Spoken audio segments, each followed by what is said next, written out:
Hey, so do you do a lot of nature photography? You know, either landscapes or animals or whatever the case may be, or even just a lot of portraits outdoors, vacation images, you know, like artsy vacation images, not just, you and your mom standing next to a cathedral or something. But if you do that kind of thing and you're outdoors a lot, you've probably figured out that when you go into Photoshop and start editing, that targeting the green, and I'm going to put that in quotes, targeting the green becomes challenging because suddenly you start figuring out that, for one, most of the green, or what looks like green, is actually in the yellow range. And there's a lot of interesting reasons about that. And using my set of actions here is layer stack. We're going to start targeting some color ranges, and we're going to talk about why this happens. And hopefully it'll give you an idea that, hey, you're not doing anything wrong.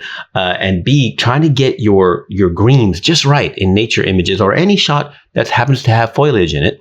It can be tricky because targeting can be difficult, especially when the amount of saturation that you need and things of that nature. So here's the thing. In the digital space, yellow and green live way closer together than your brain thinks they do. And I know that's weird, or can sound weird, but it's true. And let's talk about, sort of biology for a second and physics. Your eyes are extremely sensitive to changes in greenish yellow light because that's where daylight peaks. Vegetation reflects most light. Human vision evolved to detect subtle differences. I mean, this is going back literally to human biology and evolution.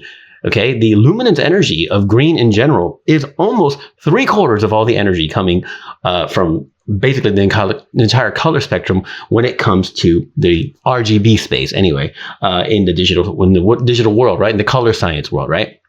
So perceptually, a slight shift towards yellow still looks green, and often a slight shift towards green still looks yellow. And many things you see as green are actually mathematically closer to yellow than green. We can prove that right now. So here with this layer stack, we have a visualizer. I'm going to turn off the actual visualizers when it comes to the showing the actual color depth and everything. We're just going to start with here. We're going to go to our hue range selector, which again, if you don't know about this action set, I'll link it somewhere and you can check it out and see how that works. It's great for targeting specific ranges and making really complicated selections. So let's go to green. We think we want to target green. So we come here and we brighten. Right? I mean, look. It's a shot, right? By my friend Sanjeev. It's beautiful. Apart from all the blue, clearly there's green foliage everywhere. Green in quotes. There's green foliage everywhere. Why is it that when I tell Photoshop to target the greens, which is approximately 120-degree hue angle, I get almost nothing? And like, with respect, Adobe, what the hell? It's not Adobe. It's just color science, right? Now, inversely, if I go to the yellows, whatever default yellow is, and increase that, look at that. That is our yellows? What the heck? I mean, clearly that's, in fact, let's turn on the visualizers, okay? Turn on that. You can see that according to Photoshop's, sort of mathematical configuration, these are your yellows. And sure, some of it looks kind of yellow, but to be honest, a lot of it just looks green. What is happening here? Now, I know it's confusing, okay? And the thing with foliage in general, never mind how it translates onto your sensor and your camera, is that really leaves in general, if you want to use that as a broad term, they're yellow-green pigments, basically chlorophyll. They're lit by yellow sunlight. They're affected by the warm bounce from soil and even skin, sand, buildings, anything else, right? Okay, so what you see as like lush green foliage is often yellow biased green, if you want to call it that, right? And even desaturated yellow pretending to be green is another problem that we have, right? So when we target green, sometimes it grabs nothing or near nothing, right? Let's just put that again as a visualizer. Look, we can barely see it. Let's turn off the visualizers to get an idea of what's happening, right? Targeting yellow, suddenly, now you can see everything that was green. Let's do that. In your mind, this is what was green. So it's not that you're crazy, it's that the color science math is winning, right? Okay, so let's review that again. Not review it again necessarily, but just remind you, in the world of the color space, like if we come here to, for example, the color picker, and we look at the hue, right? So red is going to be 0 hue angle. See the 0, right? And then if we move down over here, we got to go to 60. That's yellow. And then we come here to 120 and that's green, right? But that's the thing. Most, not all, but small numeric changes roughly between like 70 and 110 tend to, still look green to us, right? But the Photoshop and other, sort of color editors and photo editors, they mathematically register as yellow leaning, if that makes sense, right? So a leaf at 85 still looks green. Photoshop classifies it as yellow, but it looks green, right? And there's a lot of that happens, right? So because yellow has this like super crazy perceived luminance, all right, so it gives a stronger contribution to brightness than any other hue, really. And of course, I'm talking about the digital space, guys. I'm talking about RGB. In the real world, there's a different sort of set of physics and analysis that we can do, right? So in RGB terms, yellow is like basically like high red and high green, whereas green is high green only.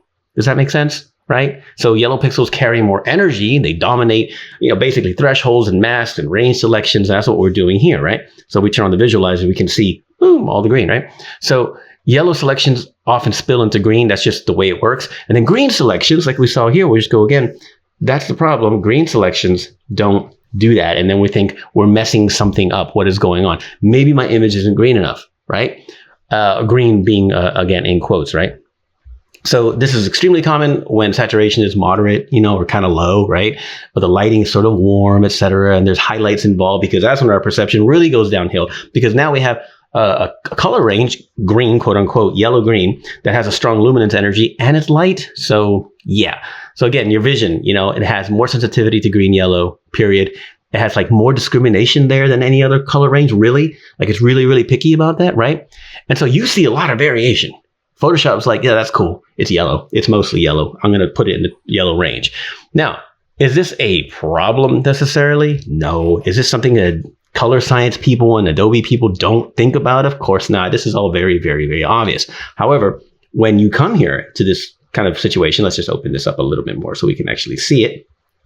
This is one of the reasons why this tool, apart from the way I'm using it here for this cool mask making stack, that's one of the reasons why you can come to like yellow and then watch this. So let's go ahead and brighten it. No, you know what? Let's do the opposite. Let's go to green. We're going to brighten that. And now look over here. See the green? This looks, like green to us. What's the problem? It's actually almost near yellow. We still don't see anything. Well, that's again, that perception thing. And then we can slide this to the left until we feel like we get our foliage in a way that matters. See, that's why we can expand that for lots of reasons why, but that's why we can do it, right? So that's the, sort of like, I don't know how to describe it necessarily. I'm not even sure what I'm trying to teach you here. It's just that when you understand that the perception is what's causing the problem, you'll leave things alone probably more often, as opposed to looking at this situation, for example, and saying, hey, okay, cool. I'm going to come back to the action here. I'm going to make the selection and then I'm going to close off the folder. I'm going to turn it off, actually. Give that 1 second. Sorry. During recording, it sometimes gets a little hung. There we go. Okay. Now I have mostly the yellows selected, right? Yellow and greens, right? So if I come here to a hue saturation layer, right? And then I decide, well, hold up a second. Yeah, I didn't do that right. One moment. Let's try that again. I had too much on. Turn that off. There we go. Now we can say make selection. Okay. Close and turn that off. And then if we go to like hue and saturation, and then we think, oh, I'm going to shift it more towards green like this, right? That's what I want. There you go, more green.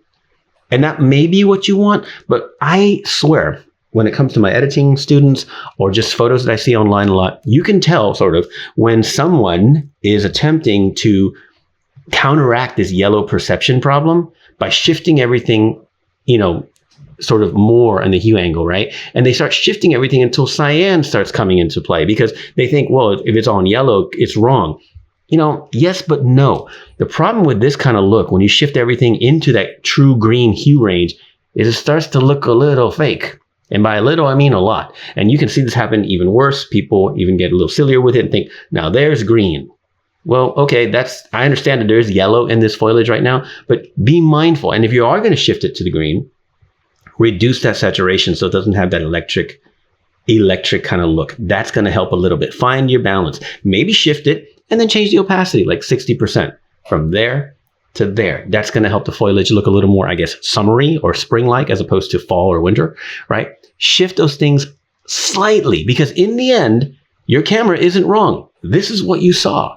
Yes, white balance and raw processing is all a thing. I understand that. And you can modify, you can make changes up front that way. But if you are going to think to yourself, or rather, if you think to yourself, the greens aren't greening enough, and you think, why the hell are they in yellow? So I'm going to shift them more green. Fine. But go easy. Keep your saturation low. Keep the shift minor. Make sure you give yourself the opportunity to do it on an adjustment layer so you can change the opacity. Don't overdo these, sort of attempts to get into pure green. You can see, for example, if I put it at maximum and leave the saturation where it is, look what's happening over here. these are neon green plants and they shouldn't be. That's a problem. There's ways to blend this a little bit better and do different modifications. But in general, I would say be mindful, go easy on the green shift, take the saturation down, and then maybe you can go from like that yellow fall look to a little bit more summery, but I still recommend scaling it back. There's a 70% opacity, something like that. So just as a reminder, because I do get the occasional questions, like I said, this is the layer stack showing this. This is our green and that's been expanded. Oops, I closed that off. That's been expanded, right? But if we reset the entire thing, we see green is barely there and we see that yellow covers most of the actual green. Now that's just, I mean, we're just scratching the surface on what's possible, of course, but at the same time, if you have any questions, leave a comment below when it comes to like color science and this kind of perceptual thing. Just understand, while this can happen, you know, between blue and cyan, it can happen between red and purple, things of that nature. It's just a lot different when it comes to yellow and green because of the way our eyes perceive it and the way the math is being done. So I hope that helps. Let me know if you have any questions. Drop me a comment below, like I said, or an email, nbp@ninobatista.com.